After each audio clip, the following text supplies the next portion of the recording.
Hello, everybody. Back with another example of moment of a force about a point using cross product, and basically we use cross product to figure out moment for usually three-dimensional problems. So here you're given this force which has a magnitude of 120 pounds, as you can see here, right? Acting from point B to point C, right? And we want to find the moment of this force about point O, right? Which is basically the origin. And it says express the result as a Cartesian vector. So I'm going to first determine the force, actually, because look, guys, moment of a force about a point, in this case, moment about O as a vector, can be determined by cross product of R and F. So R has to be first, F second. So, in cross product, the order is important. So R cross F. And R is defined as what? R is called the position vector, which is from the point where you want to take to the moment about to anywhere along the line of action of the force. So you have that flexibility. So in this case, you can go either from O to B, because I have the coordinates of point B, and that's the point along the line of action, which is BC, right? So either ROB can be used here, or I can use what? ROC. Clearly, so two choices here. Let's write this down. Two choices for R.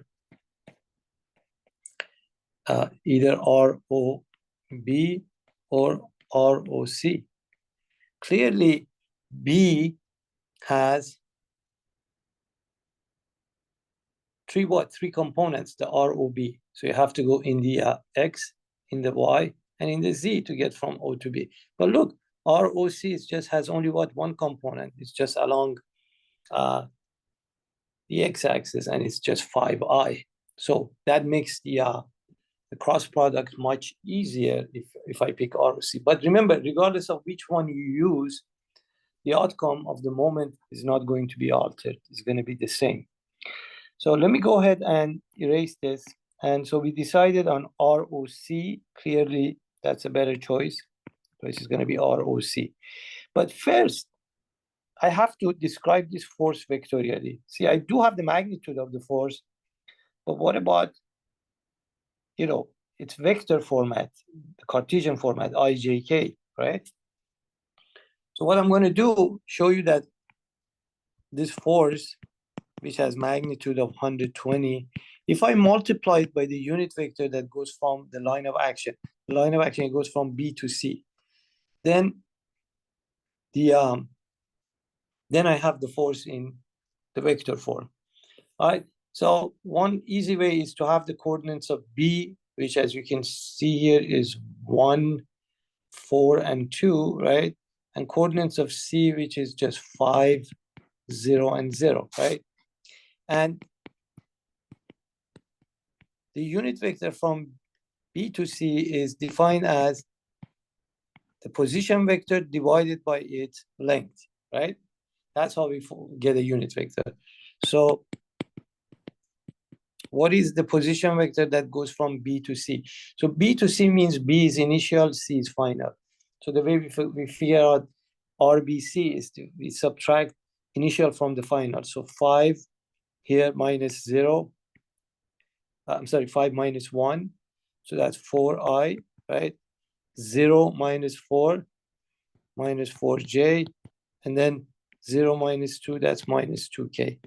What's the magnitude of this? Magnitude of this is the square root of 4 squared minus 4 squared and minus 2 squared, right? So in this case, we get the square root of 36, which is a 6. So force is 120 times 4I minus 4J minus 2K, right?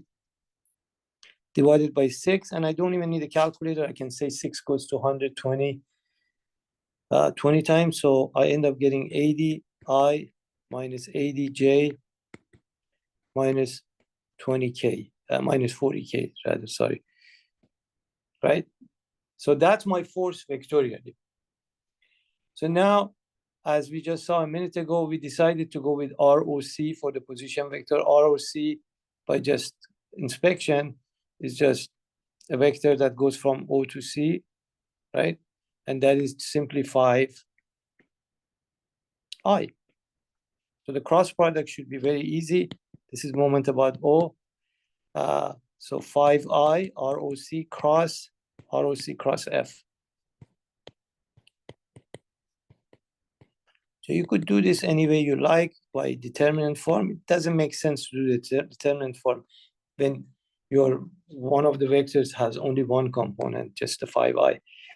So let's do this. I cross I is 0. I cross J is K, right? So 5 times negative 80, that's negative 400K, right? 5I cross minus 40K. 5 times negative 40 is negative 200, but I cross K becomes J, right? So that's 5 times negative 40, it's negative 200, but since I cross K becomes negative J, we have a positive 200J. So our moment about O as a vector is, let's put it in the order of J and then K. You see there is no I component. So basically, what's the interpretation? First of all, the unit of the moment is pound-foot, because we're multiplying force by distance, right? So basically, the interpretation is that this is really moment about x-axis. So this is a torque that this 120 pound force generates about y-axis, sorry. And this is moment about z-axis. So if you look at individually, moment about y-axis is 200 pound-foot positive. Moment about z-axis is negative 400 pound-foot. And what's the interpretation of that? See, since the point O is where we're taking the moment, so this force generates a torque of positive 200 pound per foot. A positive is based on right-hand rule. So a positive basically means a rotation like this about y-axis. So that is the torque that this force generates.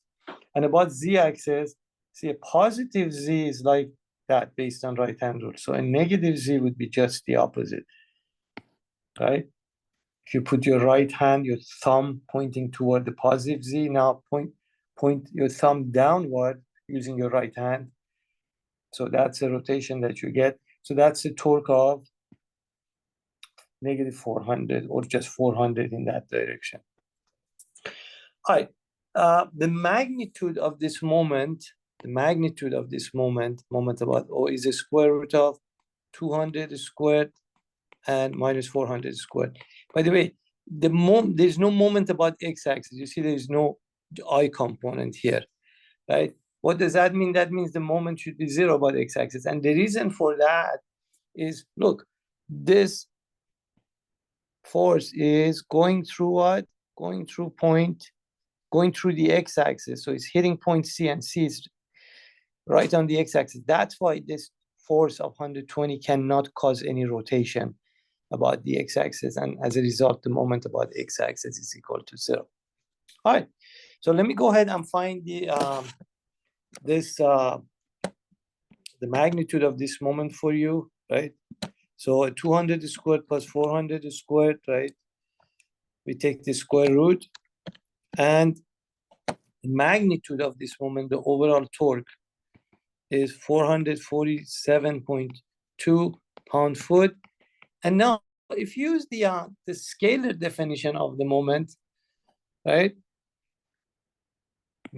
Just erase some of these things, make it a little bit cleaner. You see now, you remember that the scalar definition of the moment is F times z. As long as you can find that perpendicular distance, But now that I have determined the magnitude of the moment, I can find this perpendicular distance. Remember, D is the perpendicular or the shortest distance from point O, where you're taking the moment, toward the line of action of the force. So that's D. So according to moment being what? F times D, therefore D is equal to magnitude of the moment divided by F. So if you take 447.2 pound-foot and divide it by 120 pounds,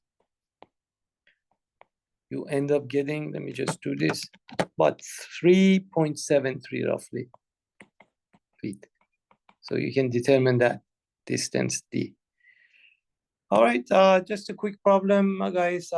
As always, I appreciate if you subscribe to my channel and like the video.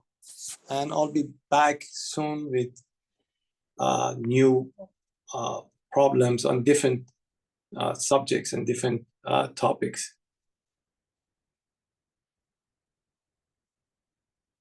Thank you.